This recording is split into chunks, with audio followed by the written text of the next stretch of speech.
Ever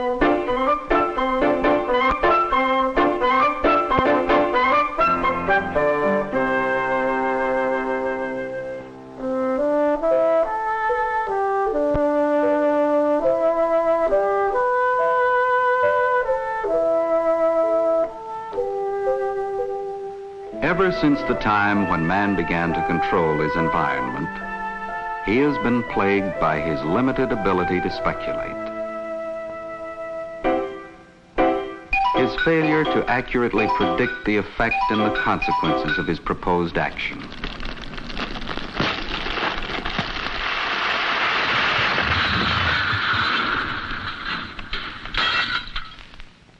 This is the result of his not being able to consider and relate all the factors in a problem. Evidence of this inability can be seen in the persistence of a certain kind of myth involving this. In a frantic effort to reap immediate reward, the first is often not too wise. The second usually tends to overcorrect. Our hero can consider himself lucky if after the last wish, he ends up just where he started. But there were men whose wishes were not only prudent, but had a habit of coming true. These men and women were artists and had certain characteristics in common. They were seldom bored with anything. They were constantly building up stores of information in active memory banks.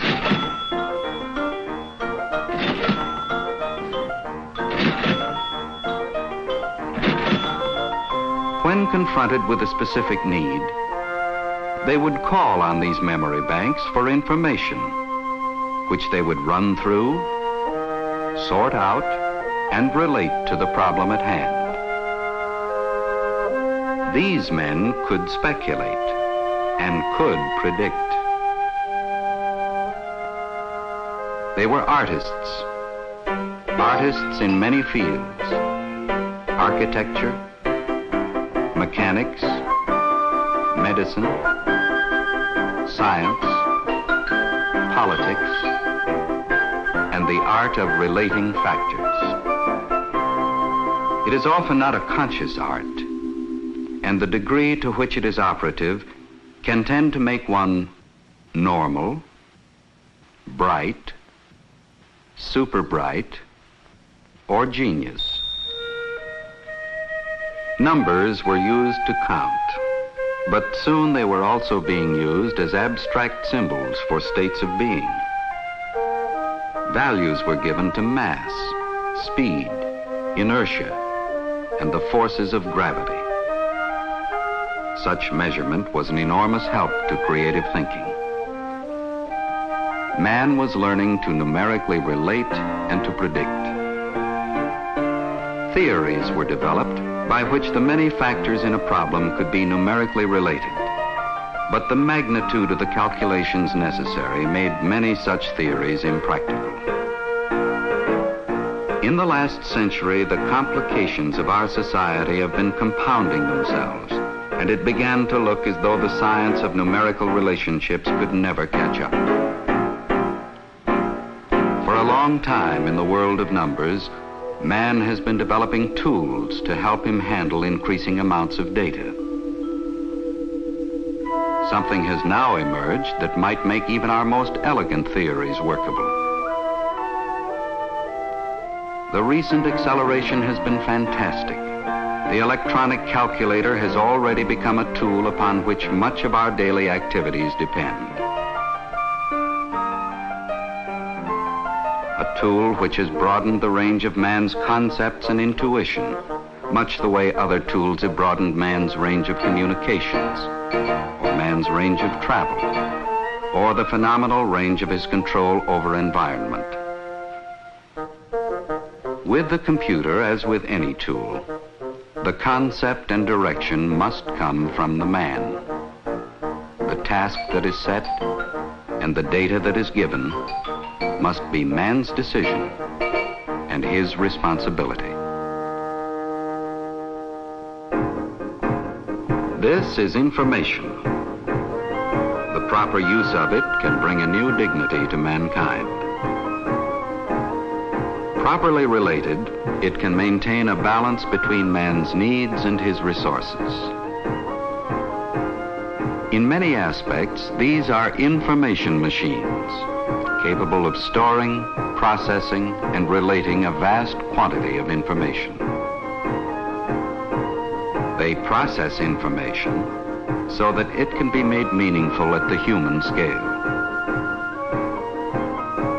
Computers are generally used in any of three ways.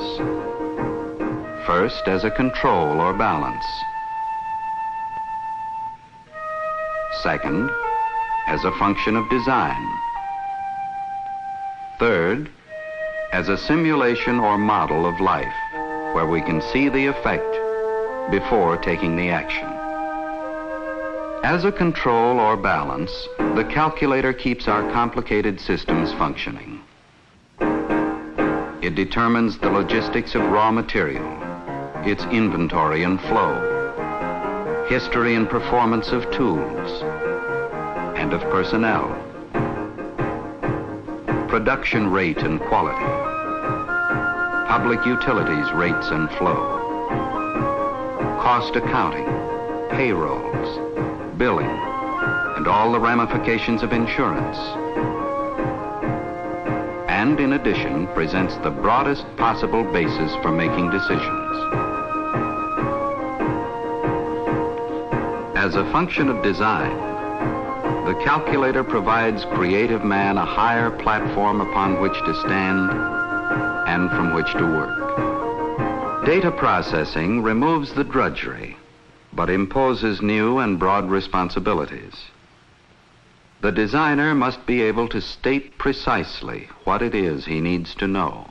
This is not always so easy. He must formulate a general plan of procedure.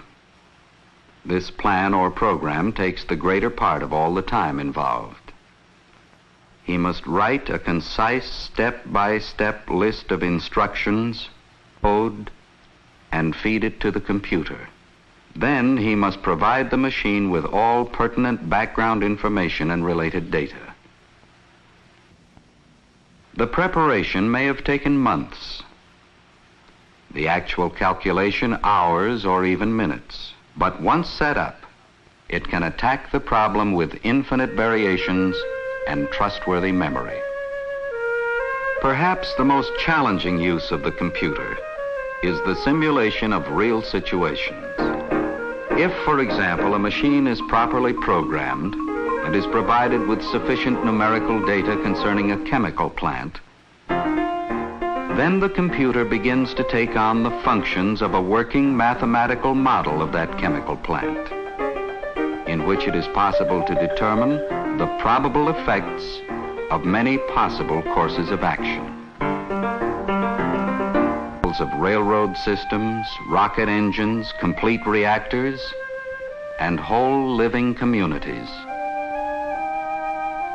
The calculator is helping to define society's most complicated problems. It is a tool for turning inspiration into fruitful prediction. As an information machine, it has done much to broaden the base of our growing concepts. But the real miracle is the promise that there will also be room for those smallest details that have been the basis for man's most rewarding wishes. This is a story of a technique in the service of mankind.